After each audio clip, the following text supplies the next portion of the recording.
Hi friends, paneer ಪಲಾವ್ನ ಸಖತ್ ಟೇಸ್ಟಿಯಾಗಿ ಹಾಗೆ ತುಂಬ ಸಿಂಪಲ್ಲಾಗಿ ತುಂಬ ಈಸಿಯಾಗಿ ಯಾವ ರೀತಿ ಮಾಡೋದು ಅಂತ ನಾನು ನಿಮಗೆ ಈ ವಿಡಿಯೋದಲ್ಲಿ ಶೇರ್ ಮಾಡ್ತಾಯಿದ್ದೀನಿ. ಹಾಗೆ ಬನ್ನಿ ಫ್ರೆಂಡ್ಸ್, ಯಾವ ರೀತಿ ಮಾಡೋದು ಅಂತ ನೋಡೋಣ. ಮೊದಲಿಗೆ ಗ್ಯಾಸ್ ಸ್ಟವ್ ಆನ್ ಮಾಡ್ಕೋಬೇಕು. ಸೊ ಅದಕ್ಕೆ ಒಂದು ಪ್ಯಾನ್ ಇಟ್ಬಿಟ್ಟು ನಾನು ಕುಕ್ಕರಲ್ಲಿ ಮಾಡ್ತಾಯಿದ್ದೀನಿ. ಸೊ ಹಾಗಾಗಿ ಕುಕ್ಕರಲ್ಲಿ ಮಾಡ್ತಾಯಿದ್ದೀನಿ. ಬೇಕು ಅಂದರು ಪಾನ್ ಕೂಡ ಯೂಸ್ ಮಾಡ್ಬೋದು. ಅದಕ್ಕೆ ನಾನು 2 ಟೇಬಲ್ ಸ್ಪೂನಷ್ಟು ತುಪ್ಪ ಹಾಕಿ ಸುಮಾರು ಒಂದು 100 ಗ್ರಾಮಷ್ಟು ಪನ್ನೀರನ್ನು ಹೀಗೆ ಚಿಕ್ಕದಾಗಿ ಕಟ್ ಮಾಡಿಕೊಂಡು ಸೇರಿಸ್ತಾ ಇದ್ದೀನಿ.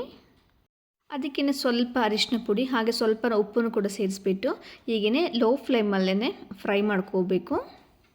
ಯಾಕಪ್ಪ ಅಂದರೆ ಪನ್ನೀರನ್ನ ಡೈರೆಕ್ಟಾಗಿ ಯೂಸ್ ಮಾಡೋದಕ್ಕಿಂತ ಈ ರೀತಿಯಾಗಿ ಮಾಡಿದ್ರೆ ತುಂಬಾ ಚೆನ್ನಾಗಿರುತ್ತೆ. ಹಾಗೆ ಸ್ವಲ್ಪ ಖಾರದ ಪುಡಿನೂ ಕೂಡ ಸೇರಿಸ್ಬಿಟ್ಟು ನಾನಿಲ್ಲಿ ಮೀಡಿಯಮ್ ಫ್ಲೇಮಲ್ಲೇ ಫ್ರೈ ಮಾಡ್ಕೊಳ್ತಾ ಇದ್ದೀನಿ. ಹೀಗೆ ಫ್ರೈ ಮಾಡಿರೋಂಥ ಪನ್ನೀರ್ನೆಲ್ಲ ಒಂದು ಪ್ಲೇಟಲ್ಲಿ ಎತ್ತಿಟ್ಕೊಳ್ಬೇಕು. ನೆಕ್ಸ್ಟು ಅದೇ ಕುಕ್ಕರಲ್ಲಿ 1-2 ಟೇಬಲ್ ಸ್ಪೂನಷ್ಟು ಎಣ್ಣೆ, ಸಾಸಿವೆ ಹಾಕಿ ಸಾಸಿವೆ ಚಟಪಟ ಆದಮೇಲೆ ಆಲ್ ಸ್ಪೈಸಸ್ ಕಸೂರಿ ಮೆಥಿ ಇರ್ಬೋದು, ಹಾಗೆಯೇ ಚಕ್ರ ಮೊಗ್ಗು, ಮರಾಠಿ ಮೊಗ್ಗು, ಪಲಾವ್ ಎಲೆ, ಹಾಗೆಯೇ ಸೋಂಪುಗಳನ್ನ ಹಾಕಿಬಿಟ್ಟು ಫ್ರೈ ಮಾಡ್ಕೋಬೇಕು. ಹಾಗೆ ನೆಕ್ಸ್ಟ್ ಚಿಕ್ಕದಾಗಿ ಇಟ್ಕೊಂಡಿರೋಂತಹ ಈರುಳ್ಳಿನೂ ಕೂಡ ಸೇರಿಸ್ಬಿಟ್ಟು ಎಲ್ಲದನ್ನು ಕೂಡ ಮೀಡಿಯಮ್ ಫ್ಲೇಮಲ್ಲಿ ನಾವು ಫ್ರೈ ಮಾಡ್ಕೋಬೇಕು. ಹಾಗೆಯೇ 1 ಟೇಬಲ್ ಸ್ಪೂನಷ್ಟು ಶುಂಠಿ ಬೆಳ್ಳುಳ್ಳಿ ಪೇಸ್ಟನ್ನು ಕೂಡ ಸೇರಿಸ್ತಾ ಇದ್ದೀನಿ. ನೆಕ್ಸ್ಟ್ ಅದಕ್ಕೇ ಚಿಕ್ಕದಾಗಿ ಇಟ್ಕೊಂಡಿರೋಂತಹ 2 ಟೊಮೊಟೊನ ಕೂಡ ಸೇರಿಸ್ಬಿಟ್ಟು ಫ್ರೈ ಮಾಡ್ಕೋಬೇಕು. ಸೊ ಟೊಮೊಟೊ ಬೇಗ ಬೇಯಬೇಕು ಅಂದರೆ ಅರಿಶಿನ ಪುಡಿ ಹಾಗೆ ಉಪ್ಪನ್ನು ಕೂಡ ಇದೇ ಸ್ಟೇಜಲ್ಲಿ ಸೇರಿಸ್ಕೋಬೇಕು. ನಾನಿಲ್ಲಿ ಬಟಾಣಿ ಕೂಡ ಸೇರಿಸ್ತಾ ಇದ್ದೀನಿ. ಸೊ ಬಟಾಣಿ ಹಾಕೋದ್ರಿಂದ ತುಂಬ ಟೇಸ್ಟಿಯಾಗಿರುತ್ತೆ. ಇದೆಲ್ಲದೂ ಕೂಡ ಹಸಿ ವಾಸನೆ ಹೋಗಿದೆ ಅಂತ ಅನಿಸಿದ ಮೇಲೆ ನಾನು ಇದಕ್ಕೆ 1/4 ಟೇಬಲ್ ಸ್ಪೂನಷ್ಟು ಗರಂ ಮಸಾಲ ಪೌಡರ್, ಹಾಗೆ ಅರ್ಧ ಟೇಬಲ್ ಸ್ಪೂನಷ್ಟು ಧನಿಯಾ ಪುಡಿ, ಅರ್ಧ ಟೇಬಲ್ ಸ್ಪೂನಷ್ಟು ಅಚ್ಕಾರದ ಪುಡಿನ ಸೇರಿಸ್ಬಿಟ್ಟು ಮಿಕ್ಸ್ ಮಾಡ್ಕೊಳ್ತಾ ಇದ್ದೀನಿ. ಮನೆಯಲ್ಲಿ ಪನ್ನೀರ್ ಇದ್ದರೆ ಈ ಪನ್ನೀರ್ ಪಲಾವ್ ಮಾಡೋದಂತೂ ತುಂಬಾ ಈಸಿ. ಯಾಕಪ್ಪ ಅಂದರೆ ಎಕ್ಸ್ಟ್ರಾ ಐಟಮ್ ಏನೂ ಬೇಕಾಗೋದಿಲ್ಲ. ನಾವು ಕಾಮನ್ನಾಗಿ ಟೊಮೊಟೊ ಬಾತ್ ಇರ್ಬೋದು ಅಥವಾ ಪಲಾವ್ ಇರ್ಬೋದು, ಸೊ ಅದಕ್ಕೆಲ್ಲ ಏನು ಐಟಮ್ ಯೂಸ್ ಮಾಡ್ತೀವಿ ಅದೇ ಐಟಮ್ನು ಕೂಡ ನಾವು ಪನ್ನೀರ್ ಪಲಾವ್ ಮಾಡೋದಕ್ಕೆ ಯೂಸ್ ಮಾಡ್ತೀವಿ.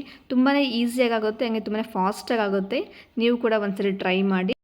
ಎಲ್ಲ ಕೂಡ ನೀಟಾಗಿ ಮಿಕ್ಸ್ ಆದಮೇಲೆ ಸೊ ಮಿಕ್ಸ್ ಯಾವ ರೀತಿ ಆಗಿದೆ ಅಂತ ಗೊತ್ತಾಗುತ್ತಪ್ಪ ಅಂದರೆ ಇಲ್ಲಿ ನೋಡಿ ಎಣ್ಣೆನೆಲ್ಲ ಬಿಡ್ತಾ ಇದೆ. ಸೊ ಎಣ್ಣೆ ಬಿಟ್ಟಿದೆ ಅಂದರೆ ಎಲ್ಲದೂ ಕೂಡ ನೀಟಾಗಿ ಮಿಕ್ಸ್ ಆಗಿದೆ, ಹಾಗೆ ಬೆಂದಿದೆ ಅಂತ ಅರ್ಥ. ಸೊ ನಾವು ಈ ಸ್ಟೇಜಲ್ಲಿ ಇದಕ್ಕೆ ನೀರನ್ನು ಮಿಕ್ಸ್ ಮಾಡ್ಕೊಳ್ಬೇಕು. 1 ಪಾವ್ ಅಕ್ಕಿಗೆ ನಾನಿಲ್ಲಿ 3 ಲೋಟ ನನ್ನದೇ ಆದ ಮೆಷರ್ಮೆಂಟಲ್ಲಿ ನಾನು ನೀರನ್ನು ಮಿಕ್ಸ್ ಮಾಡ್ತಾಯಿದ್ದೀನಿ.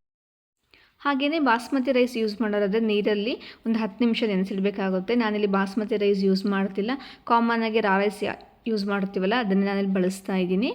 ಹಾಗೆ ನೆಕ್ಸ್ಟ್ ಫೈನಲಾಗಿ ಇದಕ್ಕೆ ಸ್ವಲ್ಪ ಪುದೀನ ಸೊಪ್ಪು ಹಾಗೆ ಸ್ವಲ್ಪ ಕೊತ್ತಂಬರಿ ಸೊಪ್ಪನ್ನು ಸೇರಿಸಬೇಕು. ನಾನಿಲ್ಲಿ ಕರಿಬೇವನ್ನ ಸ್ಕಿಪ್ ಮಾಡಿದ್ದೆ.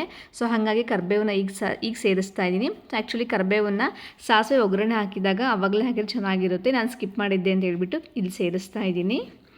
ನೆಕ್ಸ್ಟ್ ನಾವು ಇದಕ್ಕೆ ಫೈನಲಾಗಿ ಏನು ಮುಂಚೆನೇ ಫ್ರೈ ಮಾಡಿ ಎತ್ತಿಟ್ಕೊಂಡಿರೋಂತಹ ಪನ್ನೀರ್ ಏನಿದೆ ಆ ಪನ್ನೀರನ್ನು ನಾವು ಇನ್ನೇನು ಕುಕ್ಕರ್ ಮುಚ್ಚುತ್ತೀವಿ ಅನ್ನೋ ಸ್ಟೇಜಲ್ಲಿ ಸೇರಿಸ್ಕೋಬೇಕು. ಒಂದು ಸರಿ ಇದು ಕುದಿಯೋದಕ್ಕೆ ಶುರುವಾದ ಮೇಲೆ ಸ್ವಲ್ಪ ನಿಂಬೆಹಣ್ಣಿನ ರಸ ಹಿಂಡಿ ಕುಕ್ಕರ್ ಲಿಡ್ನ ಕ್ಲೋಸ್ ಮಾಡಿ 1 ವಿಷಲ್ ಹಾಕ್ಸಿದ್ರೆ ಸಾಕಾಗುತ್ತೆ. ಈ ಪನ್ನೀರ್ ಪಲಾವ್ ತುಂಬಾ ಚೆನ್ನಾಗಿ ಬಂದಿದೆ. ಇಲ್ಲಿ ನೋಡಿ ನಿಮಗೆ ಕಾಣಿಸ್ತದೆ ಯಾವ ರೀತಿಯಾಗಿ ಬಂದಿದೆ ಅಂತ. ತುಂಬ ಚೆನ್ನಾಗಿ ಬಂದಿದೆ.